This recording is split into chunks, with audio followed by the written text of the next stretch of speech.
Hey, Renee. Hey, Renee, can you hear me? I can't hear you. Hello. Yeah, I can hear you now. Hey, Anna. Hey, what's going on? Not much. I'm sorry. So for the 19th, I'm sorry I missed that session. It just said the host is in another meeting. Yeah, Kyle changed the times, and I'm not sure what happened with the links. There are two separate links that were sent out, one for all of the sessions, and it should have been the same link for the presentation tomorrow. And Okay. so when I joined it, I believe I was on the presentation one, but it says it's the same Zoom ID. Yeah. Oh, okay. Got it. I'm not quite sure what happened Yeah. with the session. But did you get the email that I sent out last week about with the links to the old videos? Yes, I saw that where there's a session today, tomorrow, and then there's gonna be a final one. Yeah. And I saw the links. Yes. Yeah. Cool. Mhm. Okay. Sweet. Well, thanks for hopping on today. I appreciate that. No, of course. I wanted to attend all of them, and so I actually thought it was 2 sessions a week, but it was the same topic and I could just choose one. And I realized every session was different. Yeah. So, Yeah. yeah. That's okay. That's okay. No, it's very helpful to get this feedback moving forward. No, of Thank course. you. Yeah. All right. Well, why don't I want to start the sessions off with a rose and a thorn. So a rose would be something that's been pleasant and helpful, and a thorn would be something that hasn't been so helpful and pleasant. So whenever you're ready. Sorry, you want a thorn and what? And a rose and a thorn. It's an activity that I do with my kids when I was a theater teacher, and it was a way to sort of break the ice in the beginning of the week and talk about where we're So at what with. is a thorn and what is a rose? A rose is something that is pleasant, or like something that was good, like something that was Oh, sweet, and like a thorn is something that hurts, or something that is uncomfortable, or something like an obstacle. okay, got it. Um, a rose is my dog. Um, he's been a blessing, and he's right here beside me taking a nap. And a thorn.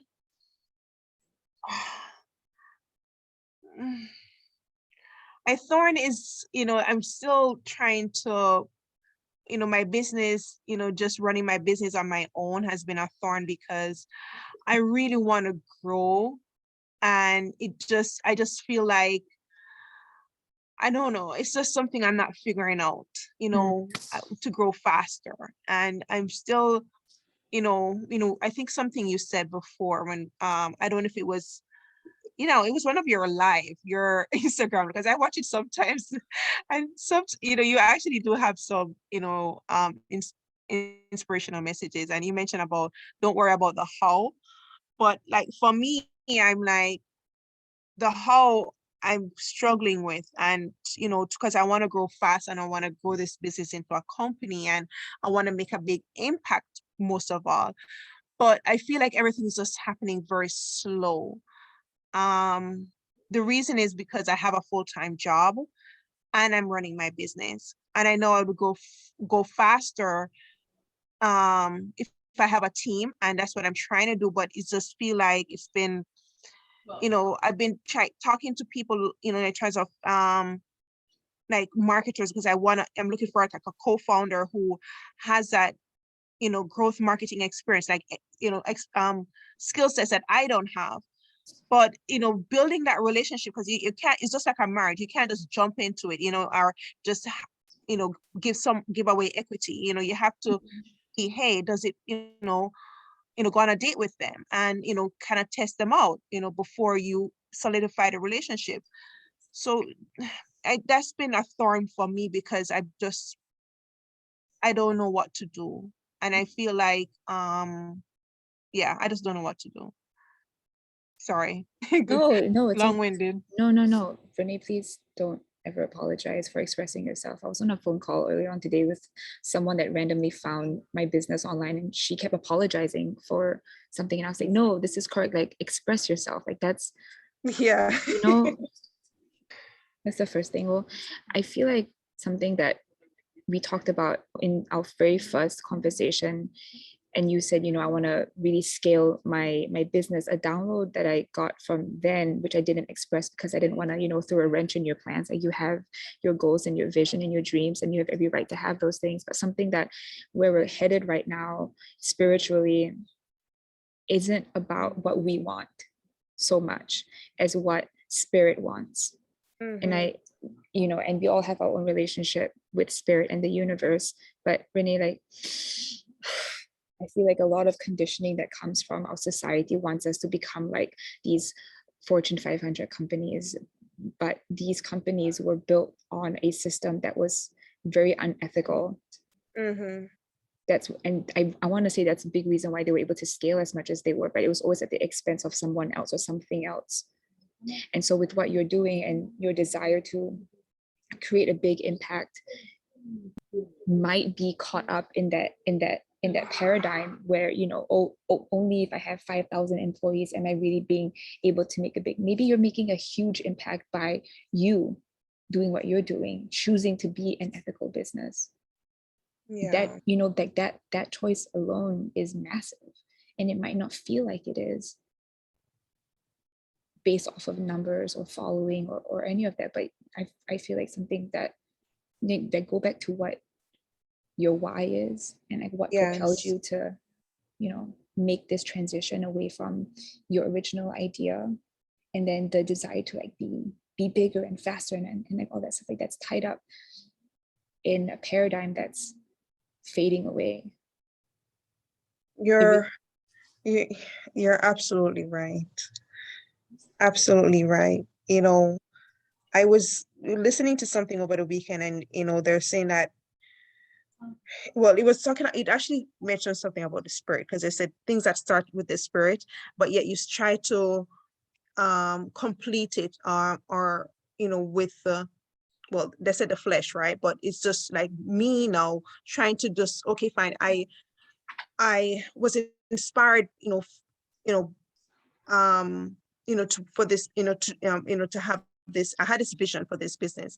But I think I got, as you said, caught up in looking at other companies, comparing myself and seeing, what, I want to be VC funded, I want this and I want that and all of that, and missing out on the core reason why I started this business in the first place, is to make this impact. And you're right, the bigger brands are not doing, or they don't really care, as opposed to a smaller brand with, a single founder, and, with a smaller team who have the passion and who really want to create, this change. But I think I don't know. I probably need to question my own motives and kind of look within and see what is it what my motivations are and where it has directed me, and try to go back to, this the spiritual reason why I wanted to do this business in the first place, and go back to that, as opposed to looking at all the worldly stuff that I can.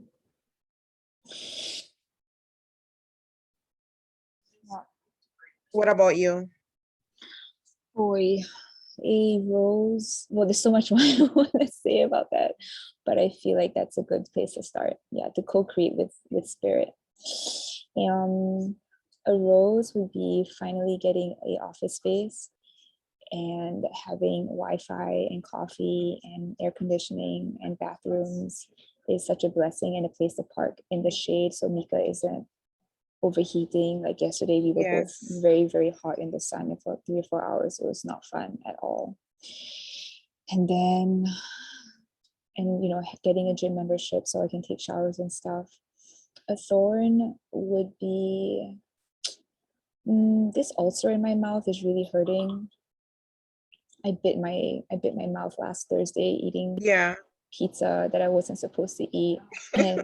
And Spirit was like, "You naughty girl, this is your punishment." So I thought I would be okay by now, but it really hurts, and it made me not want to perform yesterday. I was gonna do an open mic in Westchester and be at the studio and stuff, but I was like, no, like it actually hurts to speak, And I was sitting with myself with that, and I was like, maybe I'm really supposed to, like you said, like to go inward and process. I sort of packed my bags very abruptly and left Tennessee 3 weeks ago to live in my van in New York City and Mm-hmm.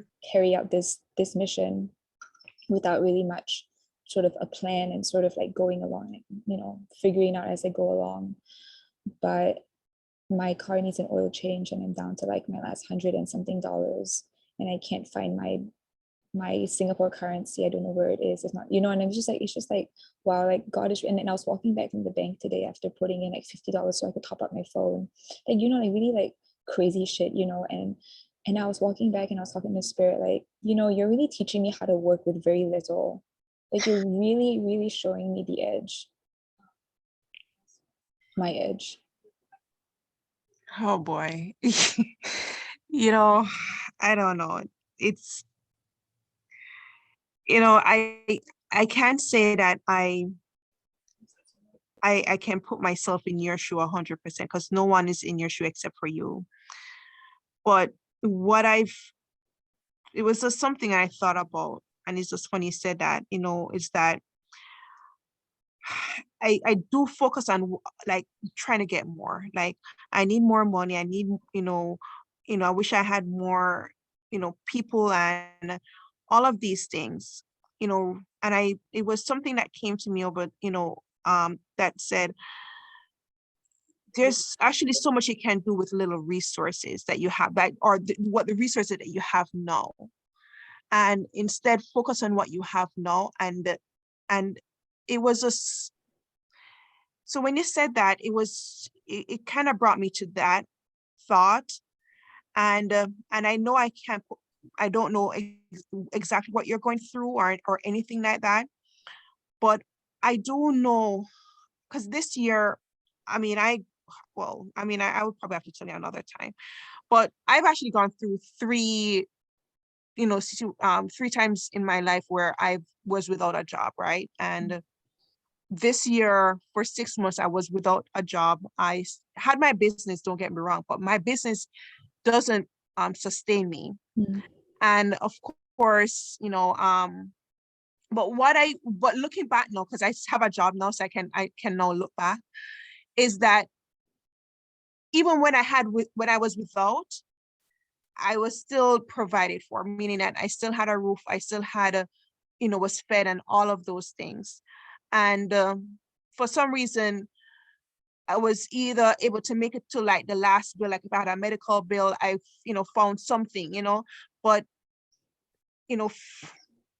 just I don't know exactly what to say to you. I know I would never be able to equate any of my situation to yours, but, focusing on what you have now, and I think, you know, just continue to be grateful for everything that you have surrounded with. You have a companion, your pet, and you're still able to pursue your passion, your music, and also in terms of what you're doing, making an impact, with especially with this program and everything like that. So you're still continue to do things, but I understand that there is a struggle, but it will pass by. Nothing lasts forever. Nothing is permanent. And this situation that's happening is certainly not permanent. And I do hope for you that, whether it be music or, whether it is your other business adventures, that it definitely it will take off and sustain you in the way that you deserve. But anyway, that's just my piece. Thanks for me. Yeah. Yeah. Just watching these YouTubers talk about some of the astrologers that I follow. A lot of them had a moment when they were homeless. A lot of them were living in their cars, and thankfully I have a van, so I have enough space to sprawl out. and, you know, practice music in the van and have, you know, 2 or 3 people sit in the van at the same time. It's like my miniature house that's like on wheels, Yeah. you know. So I, you Yeah. know, right, exactly. It's like I have enough. And you're absolutely not sitting there today eating, you know, after the bank, I'm going to get Chinese food. And I'm sitting in the van eating Chinese food in the heat. And all of a sudden my phone goes off and it's a lady and she's looking for literacy classes. She's also dyslexic. Renee, I walked into the men's bathroom yesterday at the gym thinking that the W was an M or the M was a W. And I was like, and I forgot that I'm like very dyslexic. And so this lady was on the phone and she was like, please, I need help. I need someone to teach me. And I was sitting there, I was like, right, like I forget that I'm supposed to be of service. As much as I want to build this business and get as many clients as possible and have all my sessions filled up, it's like, at the end of the day, it's like, who am I helping? Like really, really helping, like really being of service. And I feel like spirits, like that was like spirit's way of sort of, how do you say it, like humbling me to be like, what are you doing? You know, like you say you want to do all these things, but it's like, who are you helping? So that's something that I'm sitting with myself in. It's like, as much as I want to turn up to these open mics and share my music and have people respond to the things that I'm sharing and offering, there's something missing in that. And so. Well, I hope you get the answers. You know, there's a saying, seek and you shall find. If you're seeking the answers in terms of, you know, what you should do next, where you should go, who you should speak to, just say it out to the universe or, you know, whoever you believe in or whatever it is. But ask, meditate and ask. That's not, It has worked for me, and that's the reason why I'm saying it. Yeah, I know, But it's absolutely. and it, you know what? I know a lot of people are like, oh, you know, it's not hocus pocus. It's actually, you know, It's the no, realest it thing out does there. work. It's the realest thing out there. Prayer and speaking directly to the. I was like uploading an audition today, and my Wi-Fi wasn't working. I was like parked outside the Brooklyn Children's Museum, and it just wasn't working. I was like, God, please send this audition in, please. And as soon as I said please, like it went through. So I hear you. I like 100% hear you. And in some ways, it's like this constant like relationship building exercise with the universe. It's like, I know you got my back, and then something will come in like a curveball, and you're just like, you still trust me? Do you still believe in me? Yeah, like don't feel like you have to know all the answers and put all of the burden on your shoulders. Put it out there and ask. If you don't know what to do, and if it is that you're going through, just put it out there. What am I doing wrong? What should I do next? You know, as I said, ask and you should, and you will find, and you will find the answers. Were you Renee, were you able to connect with Ben? No, I sent him an email, but I'm gonna just I'm gonna follow up later on this week. Probably just take you off the thread. I sent him a LinkedIn invite, but perhaps he's busy. But I'm just still gonna continue reaching out. I mean, I'm kind of a persistent person, so you know, when I want to connect with someone, I usually try a couple of times. So okay, but not yet. cool. Well, at least you guys have each other in the email, so yeah, and I really appreciate you connecting us. I really I mean, I'm really grateful that I connected with you, and I just want to continue connecting with other like-minded people, and I'm really looking, because with you I'm also seeing if there are ways that we can also collaborate, with respect to our different initiatives, considering that we're in the same space, and so just looking at how we can actually do that sometime in the future, but still kind of just brainstorming right now. Well, actually, no, I'm just focusing on getting off co-founder, because I just have too much shit going on right now. My brain is not there. How so with the co-founder, you're looking for someone who is more like business development focused? Well, because I don't have a marketing background. I suck at marketing, and that's what I typically outsource. And so in terms of my business, I need to focus on growth and sales and marketing. And so perhaps a growth marketer, someone who, can, address that gap in my business, in that skill set. And because I do still want to, whether or not, we continue to bootstrap and grow organically, or, we get funded, I definitely want someone to like brainstorm with and really take on, the sales and marketing side of the business. Is that something that you'll be willing to learn with yourself? For me, I just believe that, what your strengths are, you should focus on. And if it's something is not your strength, just hand it off to someone. Because when it comes to even like today, for the accelerator that I just, I finished earlier this year, like there was this new yoga mat that we're developing, right? And I wanted the group to vote on 2 designs, like the shape, because we're designing this circular yoga mat, right? It's going to be made from, recycled plastic bottles. And of course, once it's done, we're partnering with TerraCycle to upcycle it into a new material. So it never ends up in landfills. Just, continue closed loop, yoga mat. But it was going to be circular in the shape. But there are 2 shapes that I have. And then also I wanted them to vote on the colors. But for me, even though I have, the designer that I worked with gave me these 2 options, I can't even choose because I'm not artistic. I'm not like you where I can just, that's just, it comes natural for you, and you can just see something and like, hey, this is whatever. I'm not, that's just something so I had to just, ask the group to, hey, can you vote on this, that kind of a thing.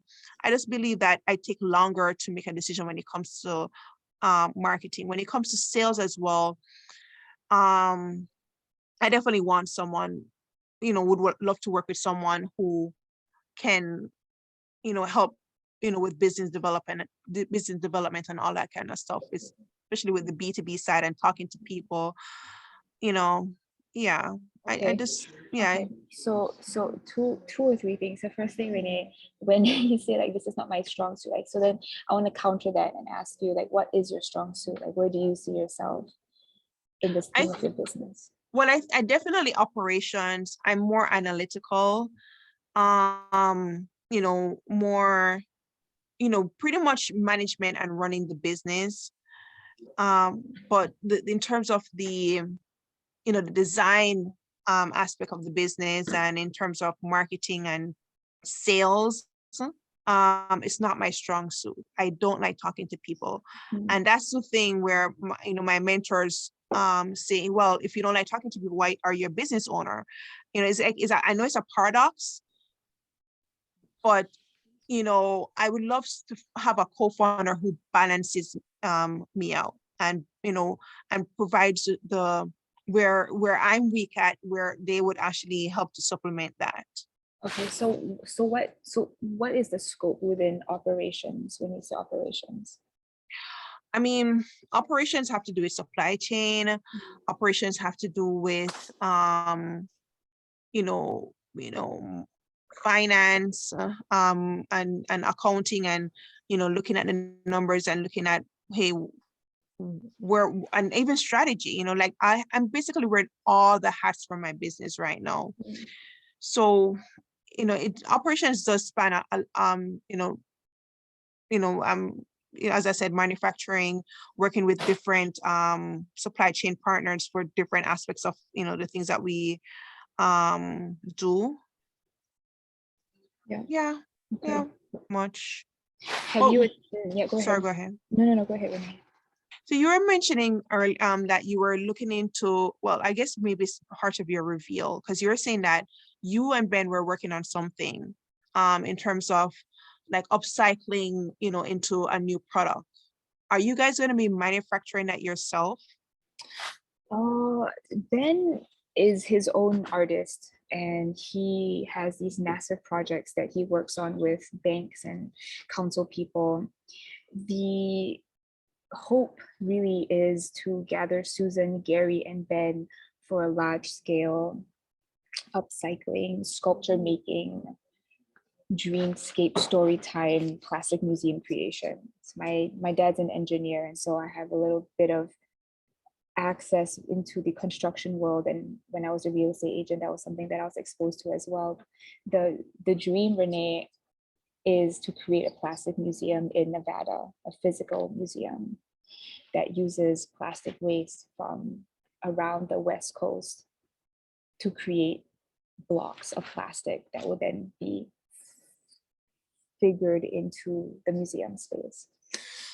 Ben and I are not necessarily working on a project right now together, but we have made it a point to touch base in the next week and a half after this session is over, before I begin my September classes, to talk, because he's going to be moving to New York City at the end of the year. So we're talking about, together with Gary, because Gary's based in the Bronx, and he has like a space where he's already working with the precious plastics people, and he'll be doing a presentation on Friday. So I highly encourage you to hop in for that one, and that way you can meet him. I met Gary Friday. Yeah, at 4 p.m.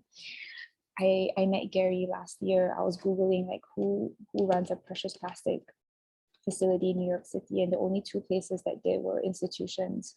Gary was the only one that was, on his own in like a 700 square foot studio in the Bronx. And he's, testing out products and stuff. So now he's partnered with the official Precious Plastic New York City.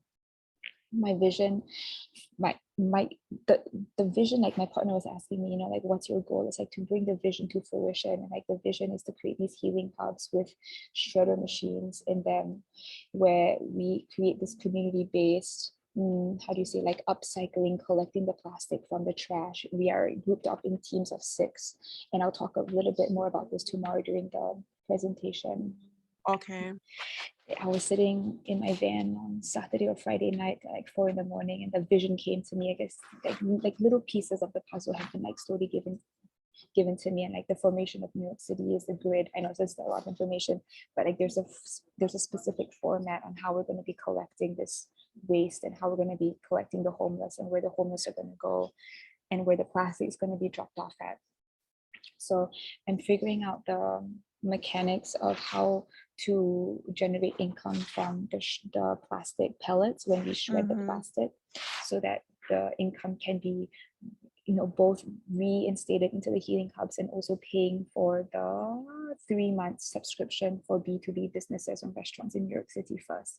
Once we build out this system, Renee, I really see us like branching off, and the women in IFAN Women and you and the people along the way, like we're going to be like key components, like pillars in this vision. And like the building of this. So let's say we start off in Maine, or say, no. Let's just say that we start off in New York City, right? And we go to a point where council members see us and we're like, oh yeah, like you guys are legit. Like, let's give you a plot of land. Let's build out a massive installation. That's where Ben comes in, and Gary comes in, and Susan comes in terms of building up these workshop kits for kids. So we have this massive sculpture that we've built. It's like a creature. We decide on what it is, and then we move on to the next state, which is Massachusetts. And in Massachusetts, the commissioner says, oh yeah, like you guys did this in New York City, let's give you a small space. We build out this sculpture there. And so the idea is to build out these sculptures along the way from New York City to Nevada. So it's like, imagine like a 3-day road trip, maybe not 3 days, maybe like a week-long road trip of being able to go to city to city to city to read about these sculptures and visit the healing hubs, and then eventually go to Nevada and see this museum. And like this museum is essentially like a how do you say, like an ode to how we used to live in our lives. Like this is how we used to package our food, and this is how we used to drink water, and really like building this momentum and getting corporate sponsorship as much as possible, and also sort of having conversations with the CEOs of Polar and be like, hey, like really, I see us going into the factories to really understand how these machines work. It's like, can we use different products to bottle our water? What are the alternatives to this? What's being created outside of the current systems? All right.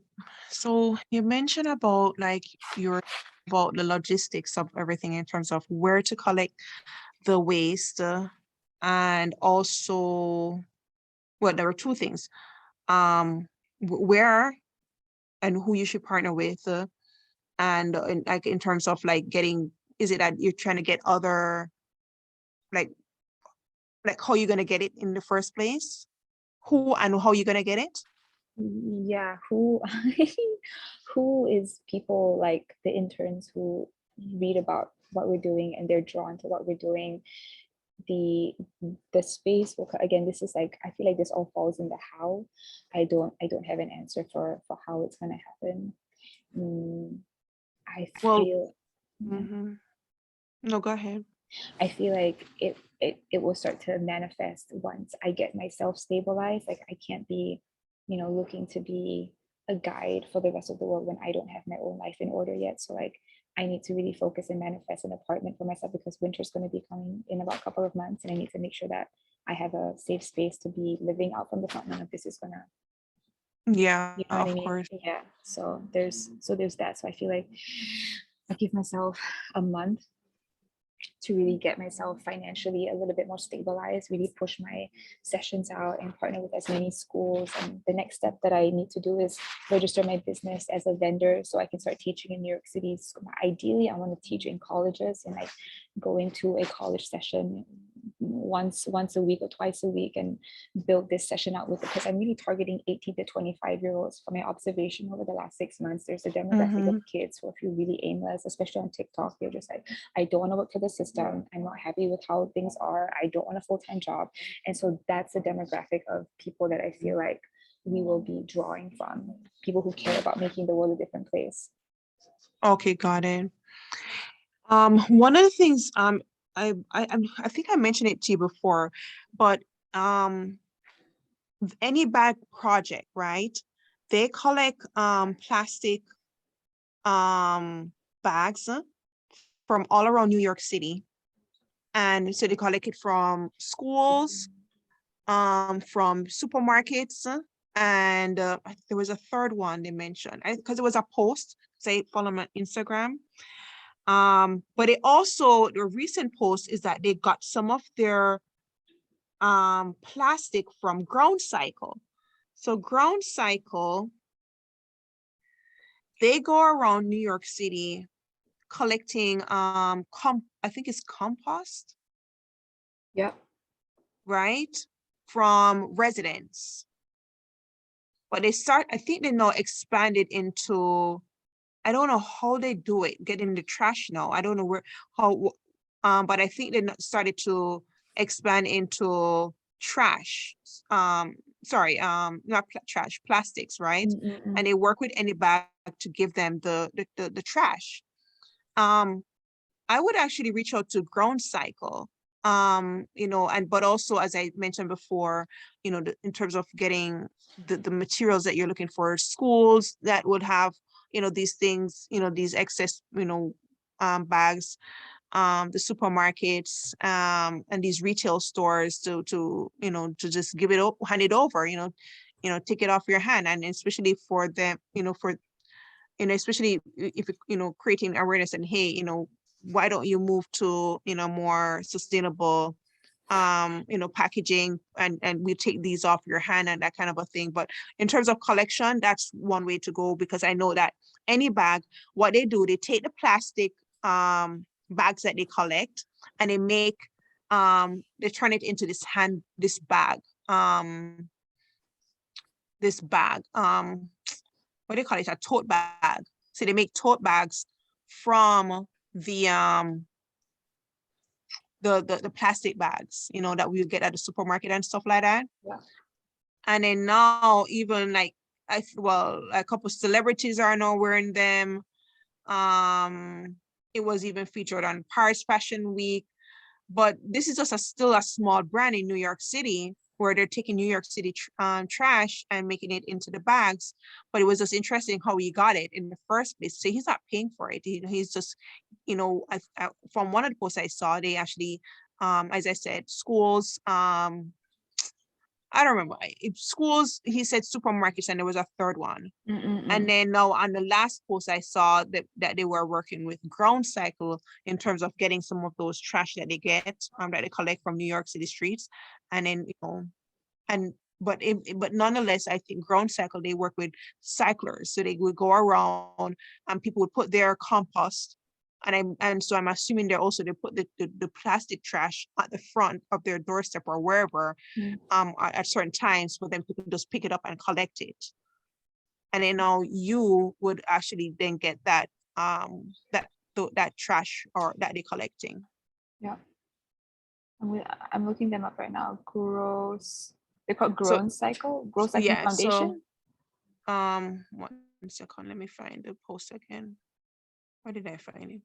It's sorry. So the company that I'm on is Any Bag Project. Mm. And then their post about the Ground Cycle. 1 second.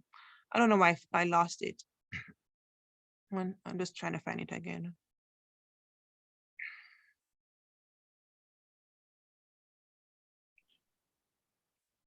It's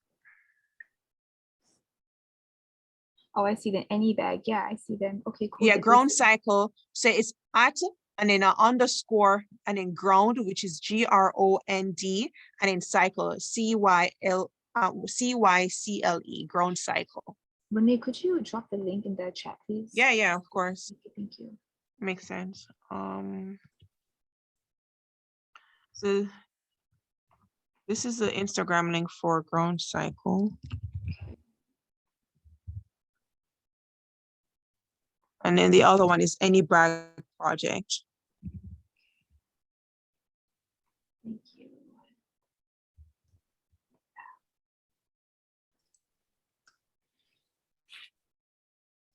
Yeah, massive collaborations, as I see.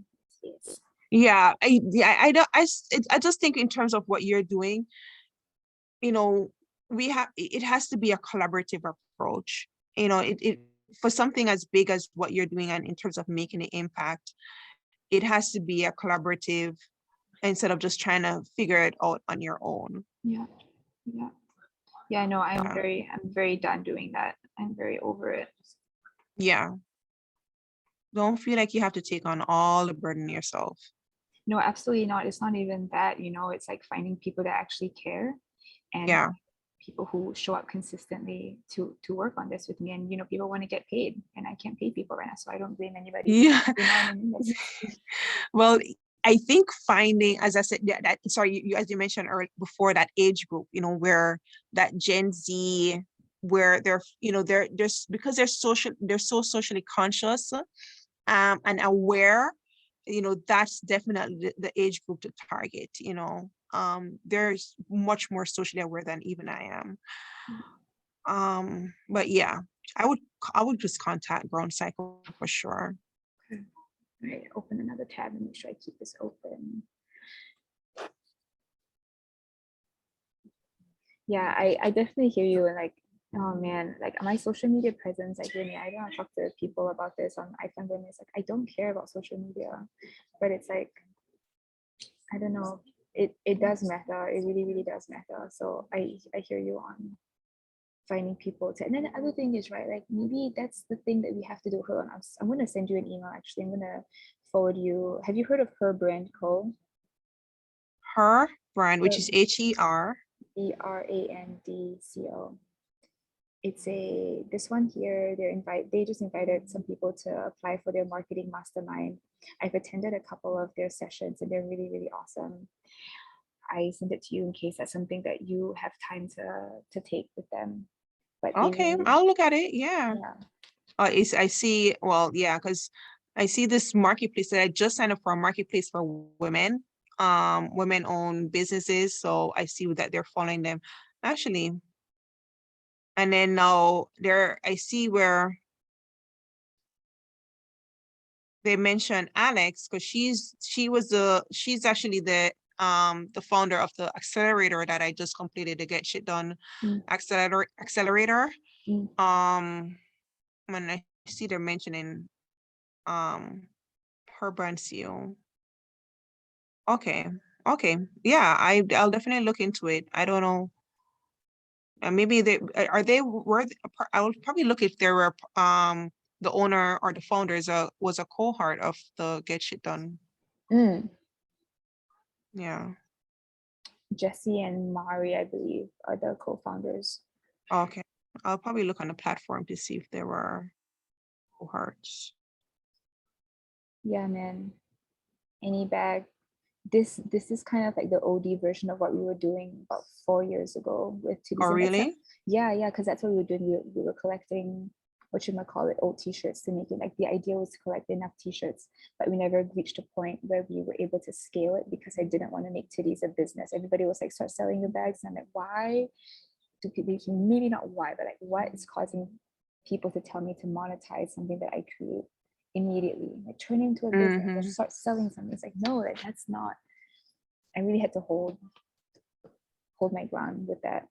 Yeah, for Even, sure. you know, even though it's been really difficult, it's yeah, that's another conversation for another day. I want to get into paradigm shifting consciousness, and believing in a vision, even though nobody else really understands what it is one person is doing.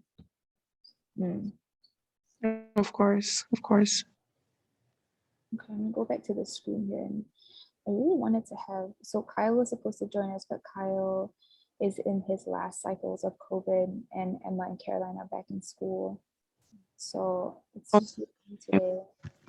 But I was really hoping to run through the presentation with as many people as possible to include talking points or ideas that I might be missing out on. So now next like half an hour, I really like 15 minutes of a quick presentation, and then maybe we'll like leave the rest of the time open for Q&A. Well, I mean, yeah, and you lead it how you want to lead it, or do it doesn't matter. Okay, Renee, I'm actually going to run to the bathroom real quick, okay, and I'll be right back. Of course.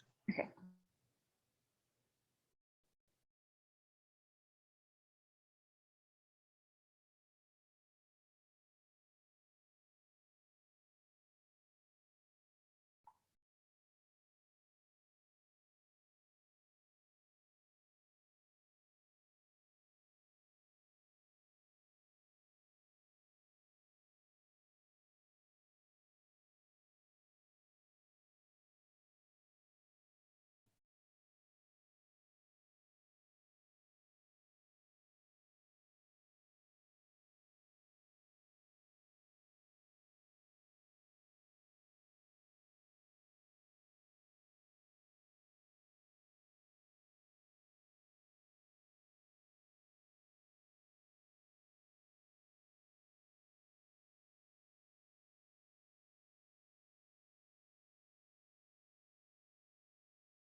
Okay.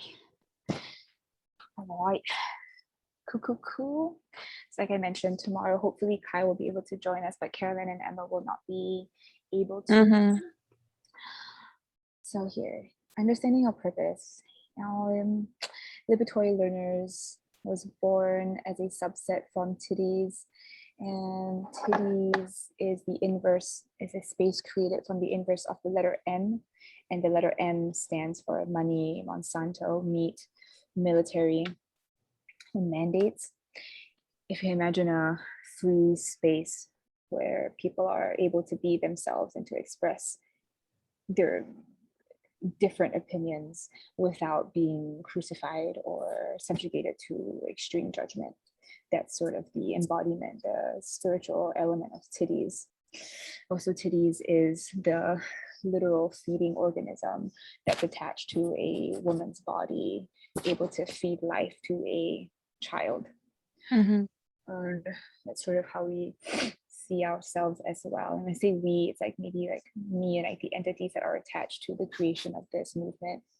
So our purpose, both liberatory learners and chitties, is to create paradigm shifts in people's perspectives. One of the hardest things to do is to change people's minds about something they've made their mind up about. Like even when speaking with Ben last week, 2 weeks ago, something he said was like, I'm very cynical of the world. It's like, maybe we can move into a meatless world in the next 100 years now. Like, that's a long time to be keeping suffering around for unnecessary reasons. So the purpose is to create as many spaces as possible, spaces like the healing hub spaces where people can see, like the new world in action, and they'll be taking, which will inspire them to take more inspired action that's in alignment with this new world that's being created right now. The importance of your roles. This is so ideally as a practice or like an experiment, let's say Renee, you and 5 other people show up to a healing hub, you'll get a wristband, and each wristband has a specific color. Each color corresponds to a role. Everyone is under the understanding that everybody walking block to block, and we're going to be separating people up according to zip code. So let's say, for example, in New York City, you'll be with the group that's in charge of zip code 11237, which is in Bushwick. For the next 3 hours, you and your team will be walking around Bushwick picking up trash. Along the way, if there's anybody that is homeless, one person on that team is in charge of the homeless agenda, and they will be tag teaming that homeless individual. There'll be a clinical psychologist in the group as well as an EMS and a police officer. So this group is sort of like Teen Titans walking around the neighborhoods to not only pick up the trash, but to address directly people on the street. Now, if somebody is homeless and they're like, no, leave me alone, I want to stay homeless, they have every right to do that. We're really looking for individuals who don't wish to be on the streets anymore. And we're going to be partnering with real estate companies and businesses in that domain and in that realm, along with investors who care about this, and possibly more than likely angel investors who understand what we're doing and who see the potential of the enactment of this mission.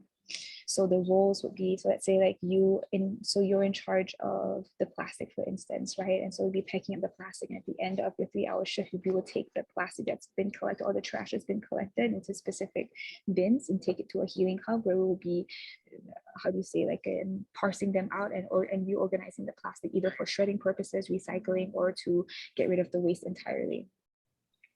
Someone else on the team could be the police officer, and they will be in charge of writing the reports down if there were any incidents along the way. Another person would be in charge of, let's say, water, for instance, making sure that everybody on the team has access to clean, like it's more like a research role with that one. The blue part I haven't really worked out yet, outside of it being water related, whether it be making sure that we have enough like water fountains on every corner, because I feel like once we have water fountains and people start getting to the habit of bringing their own water bottles around, we won't even need to be printing water bottles or making water bottles, those like plastic ones at least. I know it's like huge, but I'm talking about like restructuring the entire world, but it's already happening, whether or not I'm working on this or not, which is like insane to me on some level. But I do believe that I am responsible for the vision that's been given to me, instead of holding on to it and being afraid of what people might say or what they might think, or the levels of impossibility that might be coming up when people hear about this plan. Like, I cannot keep quiet about this. So that's why I'm sharing these like semi, in quotation, like ludicrous ideas. Okay. The plan that we currently see with our blueprint, that's sort of like, yeah, that's like a little section of it. And I'll move on to the next slide to see what here is. So yeah, it's liberatory learners is like the educational component of this. Like, without education and without people knowing about the harmful effects of plastic, very little few people will really want to be part of the team or even support what we're doing. So liberatory learners is a place where really it's a place for the gifted student who knows that they have more to contribute to the world, but they don't really know in what way. And in between those is that space for people to come together and talk about what they need to talk about and to connect people with who they need to be connected to and to grow a network of individuals who really are grounded in this new world. And, you know, sometimes we might struggle with matrixy things like, oh, I don't make enough money, or I don't, you know, I'm not hitting the target, something. It's sort of like a regrouping and a regrounding of like, okay, well, what's the mission? What's the goal? Like, what are we serving? What are we changing in the world? Over the last 9 to 11 months, I've been working with Caroline, a returning intern for the Summer Youth Improvement Program with the New York City Department of Youth and Services. And we've been working on a plastic museum curriculum that brings an individual through the very processes of the believability, the actuality of making this possible. So it's over, it was going to be over 12 weeks, but I've shortened it down to 4 weeks, and we're going to be meeting 3 times a week. It's also focused on literacy and figuring out one specific, like where one fits in this equation. So this session, Renee, that you signed up for was like the precursor to the Plastic Museum curriculum. So we're on our final week. Tomorrow is the blueprint presentation. I'm going to have to send out an email later on today and remind people to please attend it. The more minds we have, the more like-minded people we have on the team, the better. More minds, the more beautiful things that can come out from those interactions. So our first week was Ben, and he spoke about, and all these Ben and Susan's sessions were recorded, thankfully, on the YouTube channel. So that is available for anybody who would like to go and rewatch those sessions. That is on the Liberatory Learners YouTube page. And I'm looking forward to Gary's presentation on Friday. Susan and I met about 7 years ago when we were part of the Worcester pop-up. And I was the project coordinator for the Worcester pop-up for 2 years, and Susan was a guest artist, and that's how we connected, and we've stayed in contact ever since then. Then I met when I Googled in 2020 people who were doing, you know, plastic. I forget what exactly I Googled, but I found him, and he did a huge project in Singapore, and so that was a point of connection. Like I said, I met Gary last year when I Googled precious plastic in New York City, and I went to his studio to see what he's doing, and we've all sort of stayed in contact over the last 2 or 3 years. This is the blueprint. Oh. Caroline has graciously taken about 35 pages of a Word document, and she's organized it into this Miro board, which really spells out exactly the rules, how it connects energetically to ending slaughterhouses, why that is the case.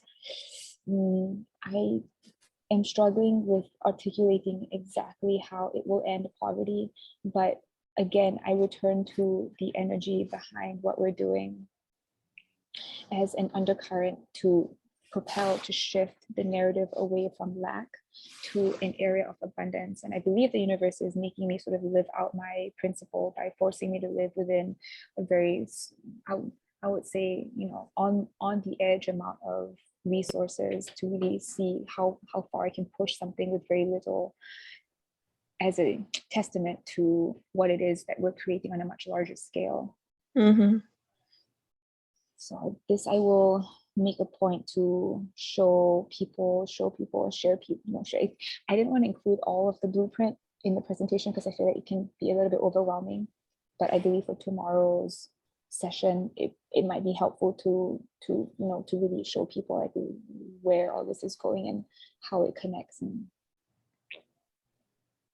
to get, you know, give people an idea. And the most beautiful thing about this, Renee, is that I don't have to be, and something that I've talked to Spirit about, like, I don't have to be the one to make this happen. You know what I mean? Like, if somebody sees this and they're like, oh wow, like we have the resources and we have the people in charge of making it, like, I would rather it get made in not let's say like a faster way, but get it made, you know, in general, and people actually being able to like make it happen, than it, you know, sort of like remaining on the back burner for like eight more years. And maybe if that's what it takes, maybe like Spirit's like, no, this is like your job, then like, you know, then obviously I like take up the role, and like that's what I've been doing. but I don't want this to be like a secret, like this is like we're withholding any information. Like I'm more on the lines of it being open source, and anybody who sees like an aspect of this, if somebody in Milwaukee wants to start a community organizing upcycling program where they start making, like, please do that. It's more important that this work gets done and that this knowledge is shared than it being hoarded. Like I'm done hoarding the knowledge and information that I have because I'm afraid that people might misconstrue it, which has been a huge reality, unfortunately, over the last 5 years, especially with titties. People didn't understand it and they wanted to put their own opinions on it, and they had their own projections of what I was doing, which had nothing to do with what I was doing and everything to do with them. And tendency is I sort of like take that on and internalize it. And so that's been really unhelpful, and I'm not doing it anymore. So as a way to combat that is to share as much as I can. And if 3 people see it, and one of those people is a random angel investor, like, and they see me in 5 years and they want to donate, like that's great. So like that's where I'm like on the wave. Okay. So this is a infographic that Caroline made, where we start with eliminating plastic as an energetic currency, an energetic framework that's moving away from doing something that's wrong. And that energy shifts into ending slaughterhouses, the suffering, and the connections that I've seen over the last 5 years, especially when I was teaching in after-school programs in New York City public schools. The way the kids interacted with each other mirrored the violence that I saw, the way that the animals were being treated. And I was like, right, like we are what we eat. And the correlation was unnerving. And I felt it in my bones. I saw the way they would push each other up against the walls and like violently play with each other. It's like they're literally reenacting the same type of violence that is found in the slaughterhouses, like the way that people push the animals up against and like prod them and hit them and stuff. It's just like the violence that gets enacted, and we can make a direct correlation to the war in general and people's tendencies to choose violence from the spaces of consumption that we are eating our food from, and not only just meat, but also with the soil and the decisions that a lot of these corporations have made to push farmers up against the wall and make sure that their seeds are ruined so that they can make more of a profit down the road. It's like this paradigm is dying. It's literally taking people out. People who are not willing to make the changes that support a human life-centered future are being taken out. And I will say this again and again, and I don't care who comes for me, but it needs to be said, because we're moving away from that paradigm. And that's what it is. Not I didn't control this. This is the message that Source was given, and it's happening, whether we want it or not. And more kids, the younger kids especially, they don't even want to eat meat anymore. Like they understand this, like they don't feel good when they do that. So the materiality of ending plastic is a shift into that, where we talk about something like poverty. It's very nebulous. It's like, how do we end something that's so big and you can't really touch it, right? It's what's the word I'm looking for? Not nebulous, but like ethereal. Whereas a slaughterhouse is a material aspect. We have the physical location of the slaughterhouse. We have the physical plastic bottles and the bags. So these things we can touch and feel, and so they're tied to logistics and decisions that can be stopped. So once we sort of like shift the gear or shift the wheel of the boat into the other direction, then these energetic currents will start to get untangled. Now, I don't have statistical data. I don't have numbers on the evidence of this, but I know it in my body and I know it in my spirit, and I see it already happening in the world. And that's all I can offer as evidence or proof. It's more of a belief that once we really stop making this product, it will get the gears going in these other areas that seem really far out, but they're not that far at all. The homeless situations tied into violence, again, when developers make a decision to, I was talking to my friend about affordable housing in New York City, and he said it's a beautiful thing. I have a very critical lens on when it comes to affordable housing, because I see the underpinnings of the developers getting rich regardless of how many people have homes. 30% affordable housing is 70% regular house. Like it's a trap. I feel like it's a trap. and a quick band-aid solution over a problem that stems much deeper, that's rooted in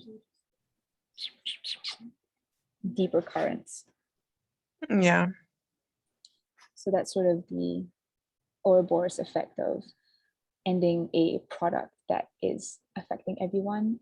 And I'm thinking of quickly about, how fast people were able to make COVID a situation in the world, and how quickly government institutions were so quick to implement something and offer free rides and free donuts to people and get all the media coverage and everything. And if they focus that energy to ending something like plastic or slavery, we would actually, we would be a lot further along, and more people would actually be safer than whatever they were trying to do, which again, nothing out of that space is sustainable. And Dr. Fauci stepped down a few days ago or yesterday or whatever it is, because he was lying through his fucking teeth. And people are opening their minds now to realize that a lot of the last two to 3 years has been, it's been what it is. So that's my spiel.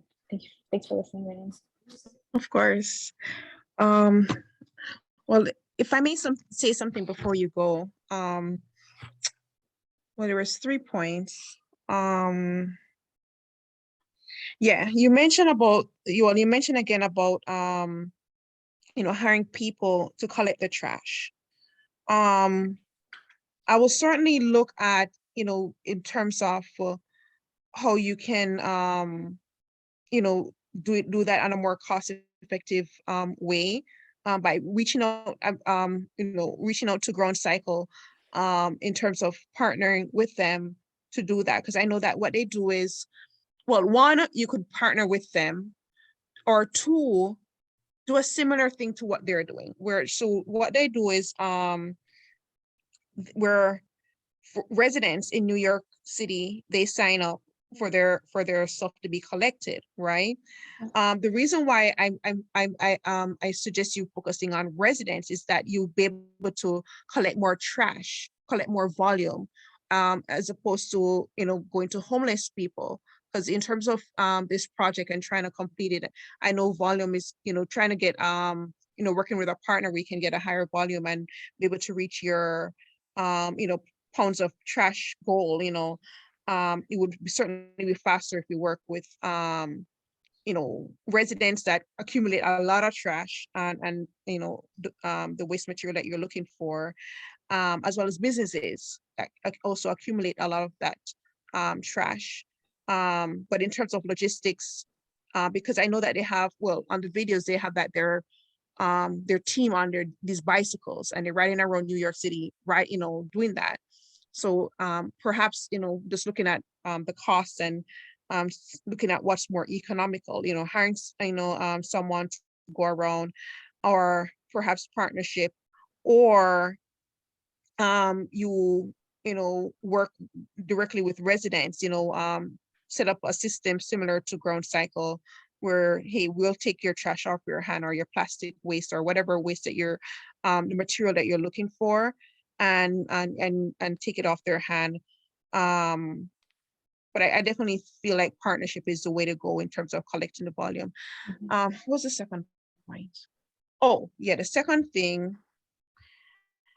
So I actually participated in a workshop or an experiment with this organization called Circular X. They're based in, where are they based? It's in Europe. I'm trying to remember the European country, because it was like 4 o'clock in the morning. It's in Limburg. But nonetheless, Circular X, their research council, and it's a European, I'm reading off their LinkedIn, it's a European Research Council funded to research projects focused on experimenting with circular service business models. So I actually told them my business idea, and they put us in a pod, like a group, and in your group work on that idea, right? And through that, that my group actually gave me a lot of good ideas. Like, for example, they were suggesting I do introduce gamification, right? In order to get people to participate in terms of recycling, and not really making it fun, but basically in terms of participating in circular economy, just make it more gamified. And they gave me a few suggestions to do that.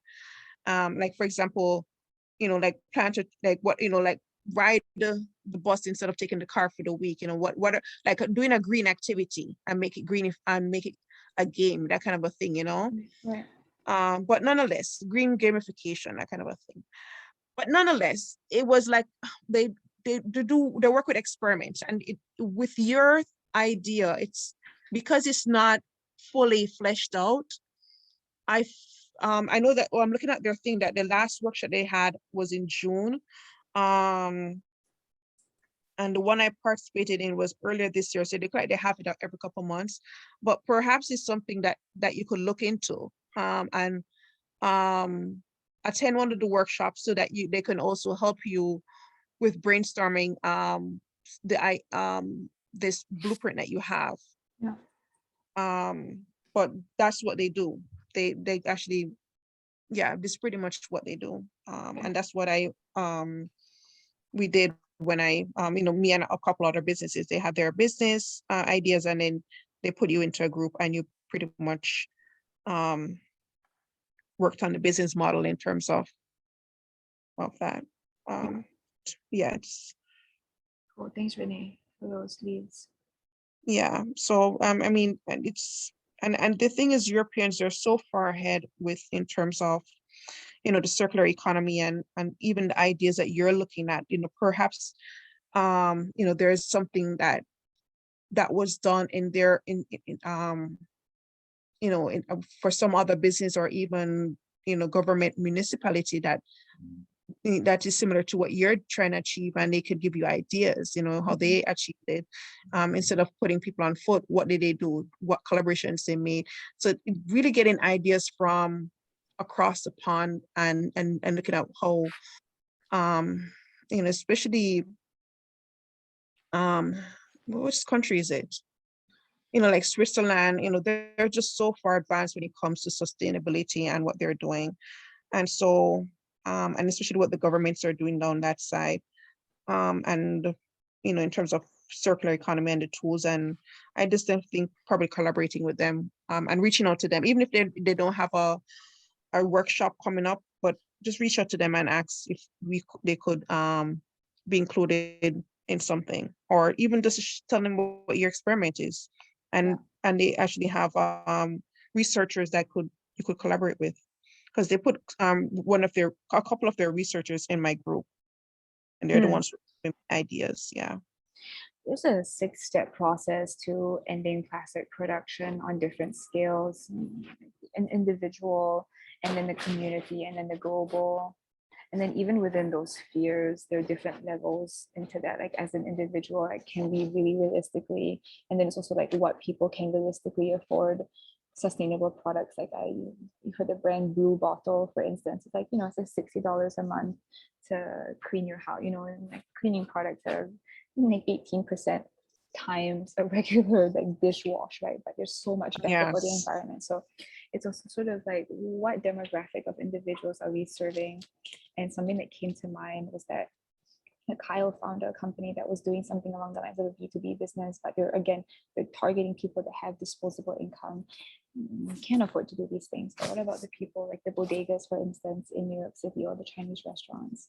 A lot of these places of eatery are run by individuals and groups of people who don't have the time and the resources to, and not like a disempowering way, but as like from like talking to them, like I know like they're like, yeah, they don't have that layer or that sliver of consciousness introduced yet.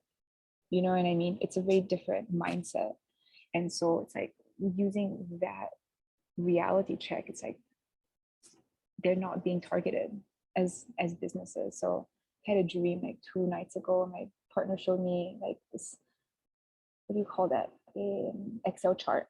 And I was like dreaming about fucking Excel, seriously. And then on the left, there was a number 40 cents. It was like 0.40. And the message in the dream was that you attach 40 cents more to each item, and we'll put up posters in the restaurants or in the bodegas, Chinese restaurants or the Mexican restaurants, to show people like, okay, like we will be increasing this amount by 40%, like sorry, by 40 cents to account for the new packaging that we'll be using. So Mhm. that's like an idea, because yeah, there was a reason why. Oh yeah, I was going to talk about that tomorrow, like about the 6 different layers. There's so much. It's so huge, but I do feel like for those of us who are called to do this work, it's extremely rewarding, and we also meet really cool people along the way. No, I agree. I completely agree. Yeah, I look forward to hearing more about that in tomorrow's session for sure. I'm going to share with you the LinkedIn. It may not be on LinkedIn, but I guess you can still go on their website for Circular X. But I definitely think what you're working on will be a great project for them to collaborate with them on, and or for them to direct you to resources. Mhm. Yeah. Cool. Thanks, Renee. Thanks again for that. No, of course, anytime. Cool. Well, I appreciate you sharing your blueprint, and I look forward to I'll certainly be attending the session tomorrow and Friday. Mhm. And yeah, just hearing more about what you guys are doing, and just please just reach out anytime, to see how I can support. So I'm definitely there to support you in any way I can. Thanks, Renee. There's a smile on my face. Of course, anytime. All right. I'll talk to you Well, tomorrow. all right, take care. Thanks, Renee, you too.